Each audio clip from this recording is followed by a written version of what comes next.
यानी सजीव और निर्जीव क्या होता है, उसमें अंतर क्या क्या होता है ना बच्चों? Yes sir. तो हम आपको बताएंगे उसमें, है ना बच्चों? देखिए पहला जो हमारा है सजीव और निर्जीव, क्या है? सजीव का मतलब होता है जिसमें जान हो, क्या है? तो निर्जीव होता है जिसमें जान नहीं होता, है ना? तो सजीव की अंग्रेजी जो होती है वो है लिविंग, क्या है? लिविंग। सजीव की अंग्रेजी होती है लिविंग, क्या है?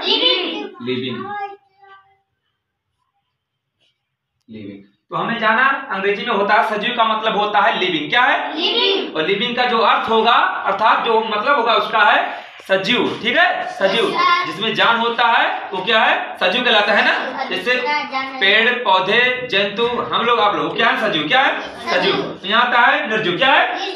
निर्जीव जिसमें जान नहीं होती है वो क्या है? निर्जीव होती है ना। इसको हम नॉन लिविंग बोलेंगे, क्या बोलेंगे? Non living. नॉन लिविंग क्या बोलेंगे? नॉन लिविंग बोलेंगे।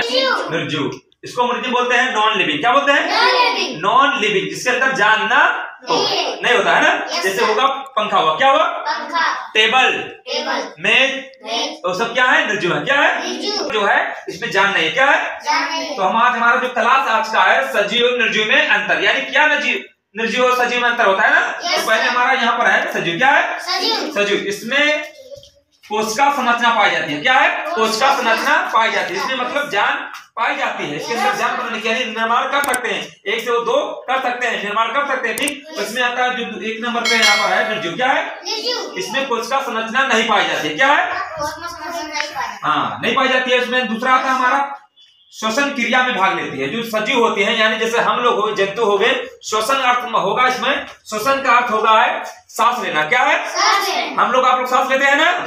जंतु भी सांस लेते हैं, पक्षियां भी सांस लेती हैं, तो क्या है? श्वसन क्रिया में भाग लेते हैं। और जो निर्जीव होते हैं वो श्वसन क्रिया में भाग नहीं लेते हैं, अर्थात वो सांस नहीं लेते हैं। अभी हमारे पास में कलम है, हमारा बोर्ड है, तो क्या है? सब मार्कर पेन पंखा ये सब सांस लेते हैं? नहीं सांस लेते हैं ना। तो हमारा दूसरे नंबर पे यहाँ तीसरे नंबर पे आता है वृद्धि व विकास होता है, यानी कि जो सजीव होते हैं उसके अंदर वृद्धि व विकास होता है ना बच्चों। उसके अंदर वृद्धि और विकास होगा। वो छोटा है पौधा तो बड़ा होगा, हम लोग छोटे हैं तो बड़े होंगे, तो वृद्धि करते हैं। थोड़ा छोटा बच्चा फिर बड़ा होगा फिर मोटा होगा, ऐसे होगा ना।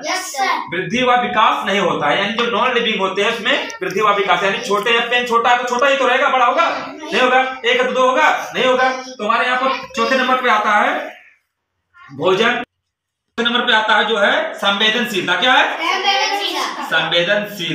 संवेदनशीलता होती है, क्या है? होती है, यानी जो सजीव होते हैं उसमें संवेदनशीलता होती है ना। संवेदनशीलता का अर्थ होता है सोचने की क्षमता, क्या है? क्षमता, यानी कि वो सोच सकता है, दुख है तकलीफ वो बता सकता है ना। संवेदनशीलता होती है। और जो निर्जीव होते हैं उसमें संवेदनशीलता नहीं होती है। संवेदनशीलता नहीं होती है ना। Yes sir. नहीं होती है, ठीक। संवेदनशीलता नहीं होती है, ठीक। यहाँ पर हमारा 55 नंबर पे आता है जो यहाँ पर है, यहाँ पर इसमें होता है उत्सर्जन क्रिया में भाग लेते हैं, क्या है? लेते हैं। और जो होते हैं निर्जीव होते हैं वो उत्सर्जन क्रिया में भाग नहीं लेते हैं, अर्थात उत्सर्जन क्रिया का मतलब अपशिष्ट पदार्थ, यानी जो हमारे शरीर में मलमूत्र जो बनता है उस शरीर को अपशिष्ट यानी बाहर निकालते हैं ना। तो क्या है? जो सजीव है ना, जैसे पेड़ जंतु हो गए, जानवर हो गया, वो सब अपशिष्ट पदार्थ लेट्रिन के माध्यम से वो लोग बाहर निकालते हैं, हम लोग आप लोग, ठीक है। तो ऐसे है जो क्या है सजीव में होती है उत्सर्जन क्रिया होती है में भाग लेती है, और निर्जीव होते हैं जो उत्सर्जन क्रिया में भाग नहीं लेते हैं ना। उत्सर्जन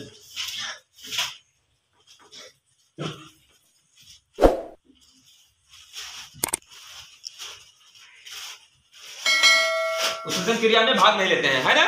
निर्जीव वस्तुएं जो होती हैं जैसे पेन है, उत्सर्जन क्रिया में भाग नहीं लेते हैं ना। तो यहाँ पर पहला हमारा पॉइंट है इसमें कोशिका संरचना पाई जाती है और इसमें कोशिका संरचना नहीं पाई जाती है। और हमारा दूसरा नंबर पे आता है श्वसन क्रिया, अर्थात सांस लेने की इसमें क्षमता पाई जाती है, वो सांस लेते हैं, हम लोग आप लोग सांस लेते हैं।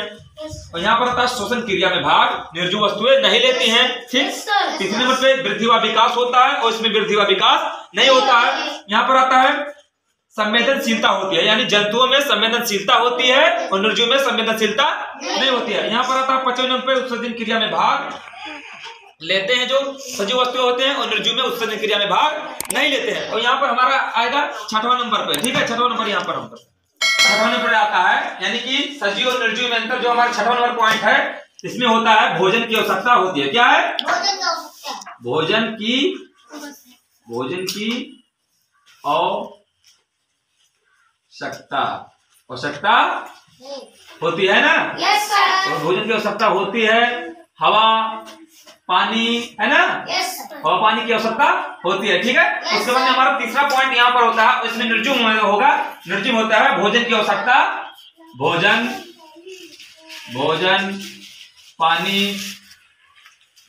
पानी हवा। क्या है? भोजन पानी हवा की आवश्यकता नहीं होती है। क्या है? नहीं होती है ना। आवश्यकता नहीं होती है, ठीक। इसमें दिया गया 6वां नंबर पे भोजन की आवश्यकता नहीं होती, अर्थात उसमें भोजन हवा पानी की आवश्यकता नहीं होती है। और निर्जीव में जो होती है, निर्जीव में भोजन पानी की आवश्यकता नहीं होती है, और सजीव में जो है भोजन पानी की आवश्यकता होती है। जैसे हम लोग हैं, बिना भोजन पिए रह पाएंगे? पानी पिए रह पाएंगे? तो ठीक उसी प्रकार से इसमें जो है जंतुओं में है, भोजन बिना पानी वो नहीं रह सकते। लेकिन निर्जीव जैसे ये पेन है, ठीक, न ये पानी पिएगा, न ये खाना खाएगा, न ये कुछ करेगा, है ना। तो क्या है, निर्जीव में जो सजीव होते हैं उसमें भोजन पानी हवा की आवश्यकता होती है ना। जैसे हम लोग हो गए, आप लोग क्या भोजन पानी की आवश्यकता होती है ना। और निर्जीव जो होते हैं, जैसे पेन हुआ, कलम हुआ, टेबल हुआ, उसमें भोजन की आवश्यकता नहीं होती है। तो यहाँ हम लिखेंगे भोजन पानी। क्या है? भोजन पानी हवा क्या लिखे? हवा की आवश्यकता मतलब जरूरी है ना, नहीं होती है ना। आवश्यकता नहीं होती है ना, नहीं होती, ठीक। उसमें हमारा 7वां पॉइंट आता है, इसमें प्रजनन क्रिया होती है। क्या है? हाँ, प्रजनन। क्या है?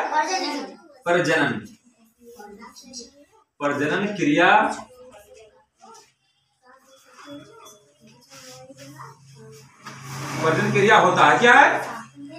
इसमें जो होता है प्रजनन क्रिया होता है, और निर्जीव में होती है प्रजनन क्रिया नहीं होती। प्रजनन क्रिया अर्थात बच्चा पैदा करना, यानी कि वो सजीव होते हैं जो जानती है एक से बच्चा दूसरा पैदा करते हैं ना, और निर्जीव जो होते हैं वो बच्चा नहीं पैदा। अभी एक बच्चा थोड़ी ना पैदा करेगा, है ना, पेन एक ही रहेगा, ठीक। तो इसमें होता है प्रजनन क्रिया नहीं होती है ना, प्रजनन क्रिया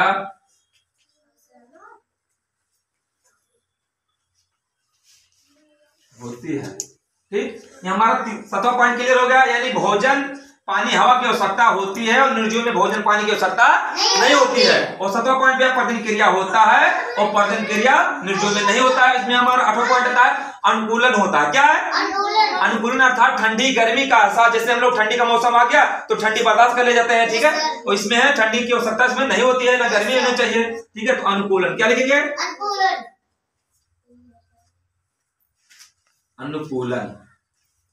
अनुकूलन की आवश्यकता।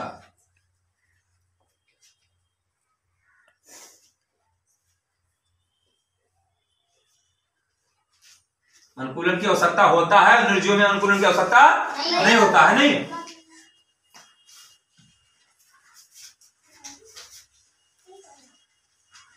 अनुकूलन नहीं होता है। क्या है? नहीं होता है, ठीक। आपको हम दोबारा बताते हैं, यहाँ पर आए सजीव जो होते हैं इनमें भोजन पानी हवा की आवश्यकता होती है, और निर्जीव में भोजन पानी की आवश्यकता नहीं होती है। और 7वां पॉइंट पे आ गया प्रजनन क्रिया, अर्थात बच्चा पैदा करने की क्षमता सजीव में होती है, और निर्जीव में भोजन यानी बच्चा जो है बच्चा पैदा करने की आवश्यकता नहीं होती है। यहाँ पर 7वां पॉइंट 8वां पे जो है अनुकूलन अर्थात ठंडी गर्मी के मौसम में वो बर्दाश्त कर सकते हैं, लेकिन जो छोटे होते हैं यहाँ पर कीड़े मकोड़े वो भी सब बर्दाश्त कर सकते हैं, क्योंकि ठंडी गर्मी का धूप बर्दाश्त करते हैं। लेकिन जो होते हैं निर्जीव अर्थात जिसमें जान नहीं होती है, अनुकूलन की आवश्यकता नहीं होती है, चाहे वो ठंड लगे या गर्म लगे। तो टेबल है यहाँ पर रख दीजिए, टेबल जहाँ पर टेबल वहीं पर रहेगा, पेन है वहीं पर रहेगा, है ना। तो आज क्लास में हम लोगों ने जाना कि सजीव और निर्जीव में अंतर क्या होता है, तो आप लोग ध्यान से उसको पढ़ेंगे। ओके।